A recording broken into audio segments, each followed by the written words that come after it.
Darren Marchant with American Nomad News. And this is a rebar assembly used in road construction. And it's kind of a privilege at the moment to get to see how big these are and how much rebar is in there.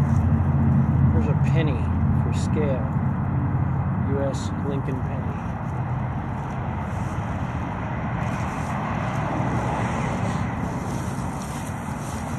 I'm just tied on with iron wire.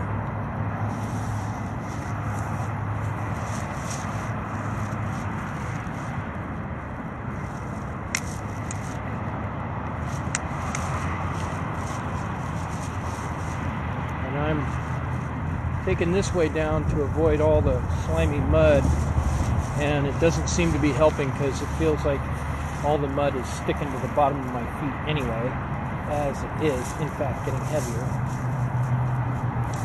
Oh boy, yeah, really heavy, just super thick. This is really tough stuff. There we go. Oh, all over. Knock some of that stuff off my shoes. Oh my God, look at that. That is just crazy. Look how much that sticks. And it doesn't want to come off either. Look at that. That's definitely clay. Oh my gosh, I can't get it off. Look at that.